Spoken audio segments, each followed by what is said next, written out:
Nós gastamos precioso tempo e dinheiro, recurso público de muitos senadores e deputados para uma reunião fazendo acordo. Eu reconheço o senador Randolfo Rodrigues como uma liderança do Senado. Eu reconheço a relatora, a Elisiane Gama, como uma autoridade, uma liderança. Rogério, o deputado Rogério, a deputada Jandira, estavam todos lá. E da nossa parte, também outras pessoas. Conversamos, constratamos, discutimos, tira, não tira. Aí faz-se um acordo. Aí passa tempo que nós jogamos na lata do lixo, como bem disse o senador Cid Gomes, para chegar aqui e voltar tudo para trás. Isso é um desrespeito, acima de tudo, com o Brasil e com esse parlamento. Nós, uma vez, para que se tem reunião se chega aqui a opinião de A ou B que não estavam na reunião, simplesmente desfaz todo o trabalho que o senhor, enquanto presidente, quanto a relatora, o segundo vice-presidente, o próprio Cid Gomes. E agora joga-se tudo do lixo e pronto, acaba tudo e perdemos esse precioso tempo. Nós temos que respeitar os acordos que nós fizemos lá. E outra coisa, infelizmente o senador Cid Gomes não está aqui, quando um fotógrafo, um profissional, um ser humano está com uma câmera no peito, uma câmera fotográfica, uma câmera de filmar, isso não torna ele nem super-homem, nem Mulher Maravilha, especialmente quando se ensaia foto para destruir patrimônio público. Não é lei de imprensa, não é coisa nenhuma. No Código de Processo Penal não tem isenção para repórter nem para ninguém que ensaie crime, que ensaie destruição dentro do Palácio do Planalto, a sede do presidente da República do Brasil. Então, o senador Cid Gomes não está aqui, mas deve estar me assistindo. A câmera fotográfica, nenhuma ferramenta de nenhum trabalhador lhe dá a autoridade, o poder de passar por cima das leis brasileiras, especialmente que ele não foi uma testemunha ocular, ele foi um cúmplice. Ele pediu para repetir a cena e eles ainda mostram a telinha para ver se a cena ficou boa da destruição. Então esse fotógrafo que já foi protegido pelo Chico Vigilante vergonhosamente, não será protegido nesse Senado Federal e nessa Câmara Federal. Porque repórter nenhum, nem comissão de repórter, nem direito de repórter está acima da Constituição Federal e nem do Código de Processo Penal. Muito obrigado. Presidente, acho que sou o próximo.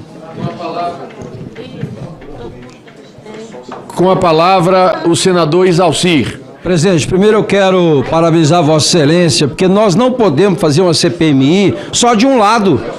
Só aprova requerimento da base de governo.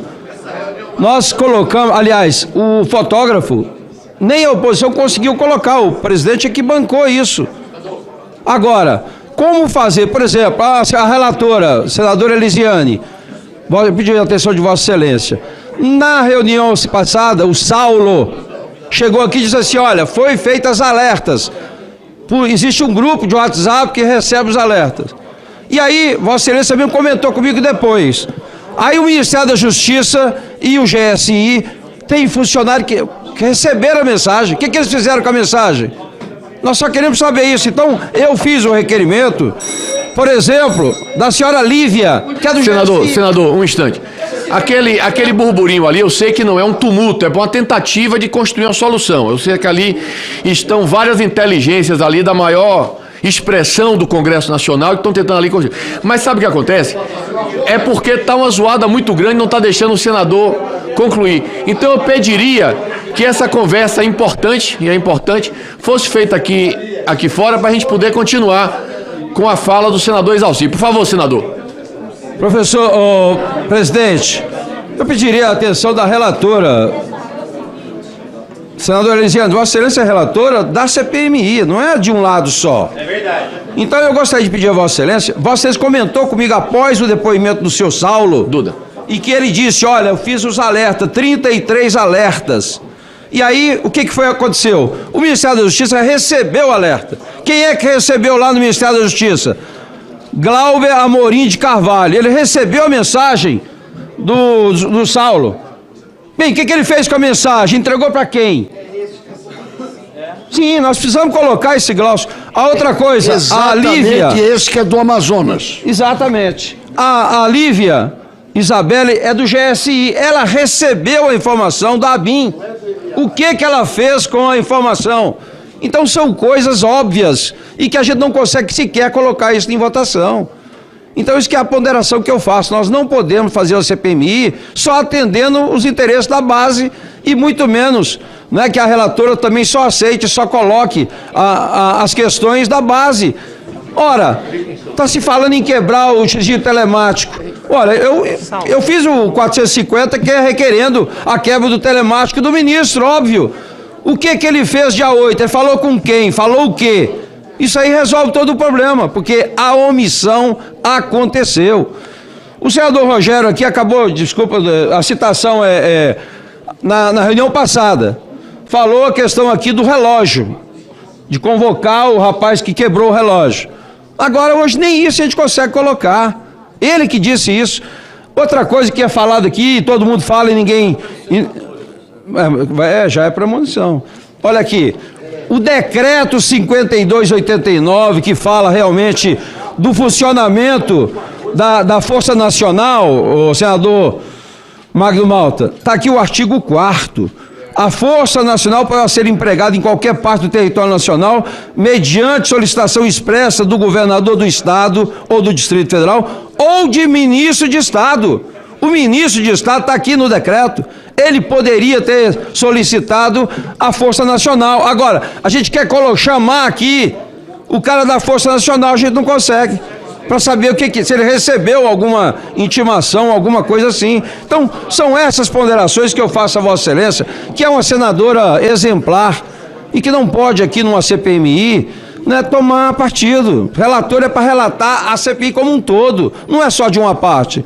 Então, eu prezo aqui a imagem do presidente da CPMI, que a gente não pode fazer uma investigação só olhando um lado. Essa é a minha ponderação. Presidente, eu preciso só fazer uma colocação para o senador Exauci, que ele faz um direcionamento especificamente a mim. Primeiro, eu quero dizer para o senhor que a definição da pauta de hoje ela não é minha.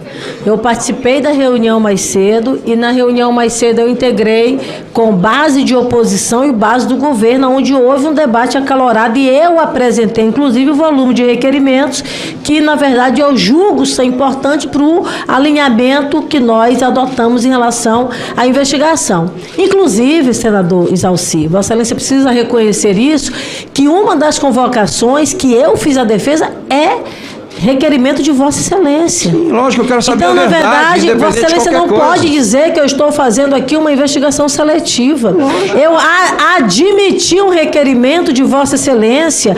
Eu tive aqui um depoimento e uma oitiva com o Saulo, onde eu fiz para ele todas as perguntas necessárias a bem da investigação desta comissão. Foi então, ótimo. Vossa Excelência, na verdade, faz um levantamento sobre membros, tanto integrantes do GSI, que, aliás, eu também quero dizer que eu apresentei num volume de convocações e de requerimentos que eu apresentei ao presidente Maia, que a gente teve que cortar a metade deles, uma boa parte deles é integrante do GSI, da ABIN, que, aliás, o GSI tem uma sindicância de dois generais do GSI que não estão na pauta. Pois é, tem generais do GSI, tem membros, ou melhor dizendo, do GSI, tem, na verdade, várias outras representações. Agora, eu apresentei 89 pedidos de quebra de sigilo, que é bom lembrar, todos eles ligados a empresas cuja a presença dentro do acampamento não é dita por mim, é dita pela ABIN, é dita pelo Ministério Público, ou melhor, pelo Supremo Tribunal Federal na investigação e no inquérito. Então, eu não estou criando coisa da minha cabeça, não. Vossa Excelência, em 2018 era Michel Temer, não tinha nada a ver com 8 de janeiro. O que eu fiz? O que falei em 2018, 2019, 2018. Vossa Excelência está falando uma inverdade desta comissão. Eliviane, não, só um minuto. Vossa Excelência, eu não cito nada de 2018 nesta comissão, absolutamente nada. Agora, se alguém usa um instrumento que foi comprado na década passada ou 30 anos atrás para espionagem em relação ao ato do dia 8 de janeiro, ele tem que ser investigado por isso. Então é exatamente o que Vossa Excelência tenta colocar sob suspeição. Eu pensaria então eu quero só finalizar, presidente. Não, vou finalizar Não, agora. senadora Não, vou Pessoa. finalizar, presidente. Eu quero só finalizar o seguinte, dizendo que a minha posição é uma posição de coerência. Agora, infelizmente, nem todos os requerimentos que eu apresentei, inclusive muitos do que Vossa Excelência apresenta, que deu, inclusive, uma informação importante que a senadora Jandira, que não pôde dar detalhamento, é fruto do requerimento, talvez Vossa Excelência atirou no que viu, acertou no que não viu, e fala trouxe isso para cá não. várias coisas. Aí, Muito senador, dá Olha, licença. acabamos, senador. Dá licença, ela falou senador, que eu atirei no... eu vou, requerimentos, olha só, todos os ele não pode requerimentos ficar, que eu vou fiz, pedir... Não é nem de direita nem de esquerda. Eu vou quero pedir aqui a verdade. todos que a gente faça aqui um procedimento. Conversei com o líder Randolph e faremos o seguinte: vamos colocar em votação o bloco que está aqui. Algum parlamentar que eventualmente seja contra, manifeste a sua posição. Né? Com todos. Em bloco. Bloco. Não, vamos fazer. Façamos o seguinte.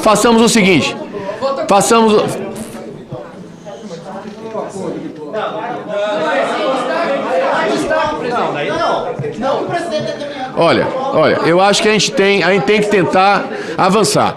O senador Randolph está fazendo aqui um grande esforço para que a gente possa avançar no sentido de coletar provas para a CMI, para poder trazermos aqui elementos que possam assegurar o nosso bom trabalho. Esse é o fato. Então, qual seria a proposta, né? Vamos colocar, veja se faria acordo nos seguintes termos. Veja se é possível fazer nos seguintes termos. Nós faríamos a votação em bloco e os parlamentares que depois da votação quiserem registrar o seu voto contrário, registrarão o seu voto contrário. Senhor presidente, só uma dúvida. Vai ser colocado aqui a votação em bloco. Em bloco. Aprovado bloco 1. Aí vai dizer, os votos contrários de deputado Rubens, Jandir e tudo mais. Se no final das contas, os que declararem voto contrário, mas já uma vez o bloco aprovado, como é que vai ficar essa situação, senhor presidente? Só registro e permanece aprovado. O líder do governo está de acordo. Esse era o acordo. Parabéns ao líder do governo. Só conselho, vou falar isso aqui.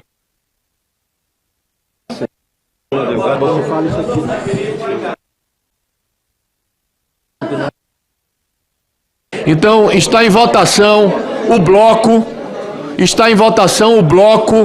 desses requerimentos de convocação que nós lemos. Aqueles que forem pela sua aprovação permaneçam como se encontram. Está aprovado. Foi aprovado já, deputado. Foi aprovado o bloco 1. Por gentileza, senhor presidente, com o fotógrafo? Com fotógrafo. Então, Já quais foi- foram aprovados? Só para... Foi aprovado. Já leu no início, não tem manobra não. Aqueles que eu o li, senhor acabou de ler. deputado É, Nicolas o presidente Ferreira, leu. todos aqueles que eu li, Incluindo o fotógrafo. com o fotógrafo, inclusive. De acordo. Gostaria de deixar claro que as opiniões e informações apresentadas aqui são de responsabilidade exclusiva de seus autores. Como criador deste conteúdo, não me responsabilizo por consequências. Pesquise e busque orientação profissional antes de decisões significativas.